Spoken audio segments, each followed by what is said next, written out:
বাড়িতে পোষা ডিম পাড়া দেশি চিকেন আজকে তোমাদের সাথে শেয়ার করব। চলো বন্ধুরা, চটজলদি দেখে নাও রেসিপিটা। আর এই দেখো, মুরগির মধ্যে কতগুলো ডিম ছিল।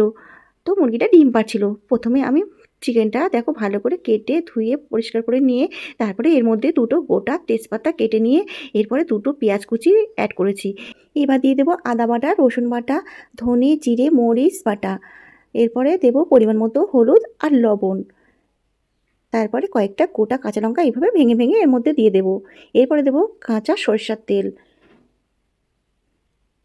তো দেখো, এবার কিন্তু আমি বেশ ভালো করে এটা ম্যারিনেট করে রেখে দেবো বেশ 10 মিনিটের মতো। তো ম্যারিনেটটা করা হয়ে গেছে। চলো বন্ধুরা, কড়াইটা গরম হয়ে এসেছে। এরপর কিন্তু আমি একটু বেশি করে সরষের তেল দিয়ে দেবো। দেখো, তেলটা গরম হয়ে এসেছে। এবার কিন্তু আমি আলুগুলো বেশ একটু হালকা হালকা করে ভেজে তুলে নেব, খুব বেশি ভাজা যাবে না। তো দেখো, ঠিক এইভাবে আলুগুলো ভাজতে হবে, একদম লাল করা চলবে না। তো আলুগুলো ভাজা হয়ে গেছে। এবার আমি এক এক করে আলুগুলো সম্পূর্ণ তুলে নেব।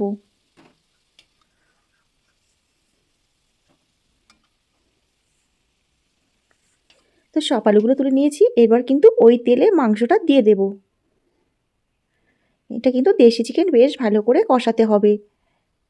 তো দেখো, আমি মাংসটা দিয়ে কিন্তু বেশ ভালো করে কষিয়ে নিয়ে তারপরে যখন তেলটা ছেড়ে দিয়েছি এর মধ্যে কিন্তু আমি তখনই লঙ্কার গুঁড়োটা অ্যাড করেছি।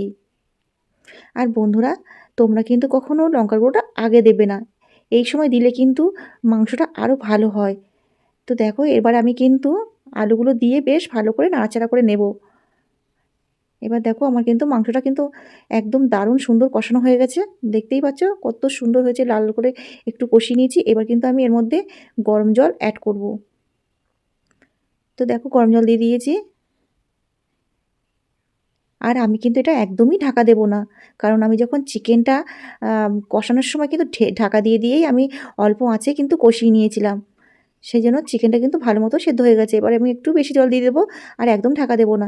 দেখো, ঝোলটা একদম ফুটে এসেছে। এরপরে কিন্তু যখনই একটু হওয়ার কিছুক্ষণ আগে কিন্তু ডিমগুলো দিতে হবে, নইলে ডিমগুলো সব গলে চলে যাবে। এরপর আমি 10 মিনিট মতো ফুটতে দেবো।